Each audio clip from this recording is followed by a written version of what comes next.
শুক্রবার মানেই হলো ছুটির একটি দিন। ছুটির দিন মানেই ঘোরাঘুরি করা এবং বাচ্চা ও পরিবার নিয়ে ঘুরতে বের হওয়া। আমি ও আমার ফ্যামিলি মিলে কোথায় গিয়েছিলাম ঘুরতে এবং ভরপুর কি কি খেয়েছিলাম তা নিয়ে থাকবে আমার আজকের এই ভিডিওটি। হ্যালো গাইস, আসসালামু আলাইকুম। কেমন আছেন সবাই? আশা করি সবাই অনেক ভালো আছেন। শুক্রবার দুপুরবেলার জন্য রান্না করেছিলাম তেহেরি। আর শুক্রবারের দিন ইচ্ছা করে স্পেশাল কিছু রান্না করার জন্য। তেহেরি রান্নার রেসিপিটা আমি আমার নেক্সট কোনো ভিডিওতে শেয়ার করে দিব। দুপুরে খাওয়া দাওয়া শেষে হঠাৎ করে প্ল্যান হলো বাইরে ঘুরতে যাওয়ার জন্য। আমাদের দুইজনের ড্রেসগুলো তাই বের করে নিয়েছি। আমাদের সবার রেডি হতে প্রায় অনেক সময় হয়ে গিয়েছিল, তাই আমরা আর পার্কে না গিয়ে সরাসরি চলে গিয়েছিলাম রাস্ট্রিক লঞ্চে। সন্ধ্যার পরপরই আমরা বাসা থেকে বের হয়েছিলাম রাস্ট্রিক লঞ্চে আসার জন্য। আর শীতকালে দেখা যায় সময়টা খুবই কম পাওয়া যায় দুপুরবেলা, তাই দুপুরে খাওয়া দাওয়া শেষে আর ঘুরতে যাওয়া হলো না আমাদের। আমি ফার্স্ট টাইম এই রাস্ট্রিক লঞ্চে আসলাম। আগে যেহেতু আমাদের কেউ এখানে আসা হয়নি, তাই আমরা সবাই মিলে ডিসাইড করলাম এখানেই আসবো। আসার পরপরই আগে তাদের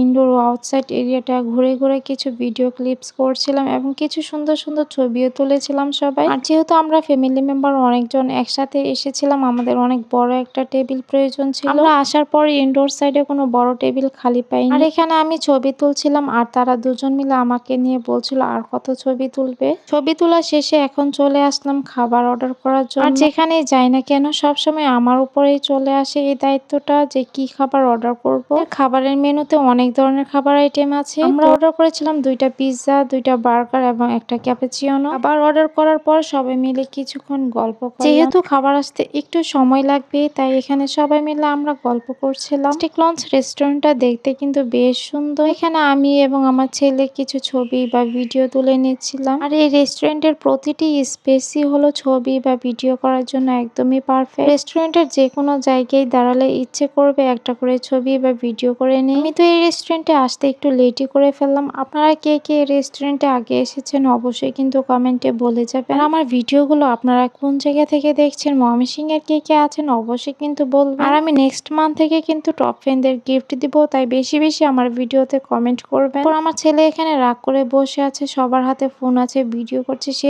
কেন করতে পারছে না। তাই এই ভিডিওটা কিন্তু আমার ছেলেই করে দিয়েছে। তারপর আমার ছেলেকে বললাম একটু দাঁড়াও, তুমি কিছু ছবি তুলি। দেখেন সে কি পরিমাণ নাড়াচড়া করছিল, একটা ছবিও ভালোভাবে উঠাতে দিচ্ছিল না। আর বাচ্চাদের জন্য রাস্ট্রিক লঞ্চে এই এরিয়াটা খুব ভালোই করেছে। বাচ্চারা যেন বোরিং ফিল না করে, তাই তাদের জন্য এই ব্যবস্থাটা করা হয়েছে। সব বাচ্চারা এখানে খেলাধুলা করছিল, দেখে কিন্তু খুব ভালোই লাগছিল। তারপর চলে আসে আমার এই দুষ্ট ভাগিনাটা, সে কিন্তু অনেক দুষ্টামি করে সবসময়। এখানে এসে সেও একটু খেলাধুলা করছিল তার ভাইয়ের সাথে। বাচ্চারা পড়াশোনা, স্কুল এইসব কারণে কিন্তু খেলাধুলার সময় খুবই কম পায়, তাই মাঝে মাঝে বাচ্চা ও ফ্যামিলির সাথে ঘুরতে যাওয়া উচিত। কিছুক্ষণ পর আমাদের খাবারটা চলে আসে। আমরা যেহেতু একসাথে অনেকজন গিয়েছিলাম, তাই আমরা 2টা পিৎজা অর্ডার করেছিলাম মিডিয়াম সাইজ। আমার ছেলে এবং ভাগিনার জন্য 2টা বার্গার অর্ডার করেছিলাম। তাদের বার্গারের ভিতরের এই চিকেন পেটিটার পরিমাণ খুব ভালো ছিল। পিৎজাতে কিন্তু 2 ধরনের সস দেওয়া হয়েছিল, একটা ছিল টমেটো সস এবং অন্যটা ছিল মেয়োনিজ। পিৎজার সাথে মেয়োনিজ না থাকলে কিন্তু পিৎজার আসল টেস্টটাই বোঝা যায় না। আর এখানে আমরা ছবি ভিডিও করতে করতে আমাদের খাবার কিন্তু প্রায় ঠান্ডাই হয়ে গিয়েছিল। খাবারের ছবি তুলতে তুলতেই আমার ক্যাপাচিনোটাও চলে আসে কিছুক্ষণ পর। চিকেন পিৎজা অর্ডার করেছিলাম মিডিয়াম সাইজের 2টা, এগুলোর প্রাইস এক একটা ছিল 390 টাকা করে। চিকেন পিৎজাটা কিন্তু বেশ মজাই ছিল। সবাই অপেক্ষা করছিল কখন ছবি তোলা শেষ হবে আর কখন তাদের খাওয়া শুরু হবে।